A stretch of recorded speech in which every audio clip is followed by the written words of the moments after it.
आइए आज हम सुनते हैं अब्दुल कलाम आज़ाद जैसे महान व्यक्ति जो कि हमारे देश के लिए एक महान रत्न के समान है, उनके जीवन परिचय के बारे में। 15 अक्टूबर 1931 को धनुषकोडी गांव रामेश्वरम तमिलनाडु में एक मध्यम वर्ग मुस्लिम अंसार परिवार में इनका जन्म हुआ। इनके पिता जैनुलाब्दीन न तो ज्यादा पढ़े लिखे थे न ही ज्यादा पैसे वाले थे। इनके पिता मछुआरों को नाव किराए पर दिया करते थे। अब्दुल कलाम संयुक्त परिवार में रहते थे। परिवार की सदस्य संख्या का अनुमान इस बात से लगाया जा सकता है कि यह स्वयं 5 भाई एवं 5 बहन थे और घर में 3 परिवार रहा करते थे। अब्दुल कलाम के जीवन पर इनके पिता का बहुत प्रभाव रहा। वे भले ही पढ़े लिखे नहीं थे, लेकिन उनकी लगन और उनके दिए संस्कार अब्दुल कलाम के बहुत काम आए। 5 वर्ष की अवस्था में रामेश्वरम की पंचायत के प्राथमिक विद्यालय में उनका दीक्षा संस्कार हुआ।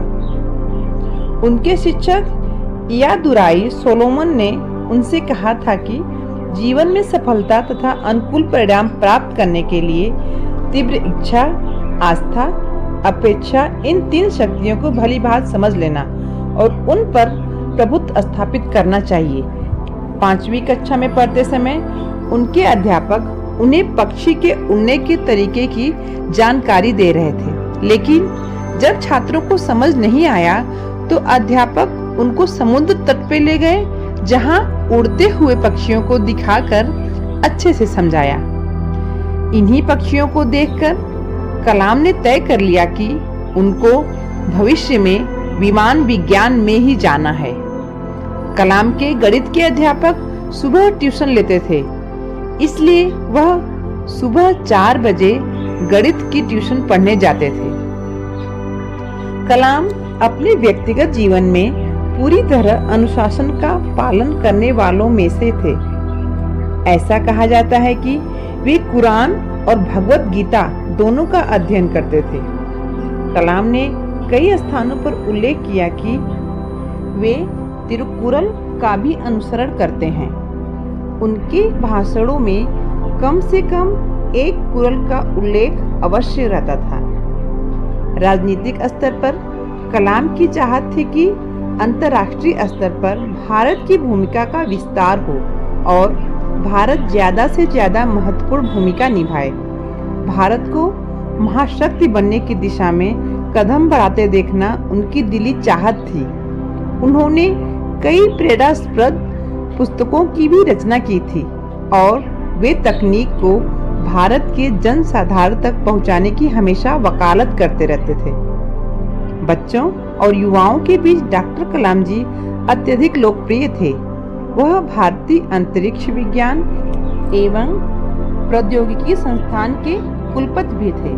कलाम के 79वें जन्मदिन को संयुक्त राष्ट्र द्वारा विश्व विद्यार्थी दिवस के रूप में मनाया गया था। इसके अलावा उन्हें लगभग 40 विश्वविद्यालयों द्वारा मानद डॉक्टरेट की उपाधियां प्रदान की गई थी। भारत सरकार द्वारा उन्हें 1981 में पद्म भूषण और 1990 में पद्म विभूषण का सम्मान प्रदान किया गया, जो उनके द्वारा इसरो और DRDO में कार्यों के दौरान वैज्ञानिक उपलब्धियों के लिए तथा भारत सरकार के वैज्ञानिक सलाहकार के रूप में कार्य हेतु प्रदान किया गया था। 1997 में कलाम साहब को भारत का सर्वोच्च नागरिक सम्मान भारत रत्न प्रदान किया गया, जो उनके वैज्ञानिक अनुसंधानों और भारत में तकनीकी के विकास में अभूतपूर्व योगदान हेतु दिया गया था। वर्ष 2005 में स्विट्जरलैंड की सरकार ने कलाम के स्विट्जरलैंड आगमन के उपलक्ष्य में 26 मई को विज्ञान दिवस घोषित किया।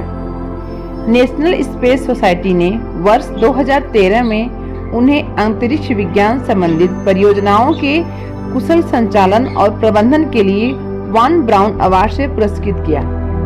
तो दोस्तों, अगर आपको स्टोरी पसंद आई हो तो प्लीज वीडियो को लाइक कर दीजिए और चैनल को सब्सक्राइब कर दीजिए और कमेंट करके मुझे बताइए कि आपको अब्दुल कलाम आपके जीवन से क्या प्रेरणा मिलती है। फिर मिलती हूँ आपसे एक और प्रेरणा भरी कहानी लिए।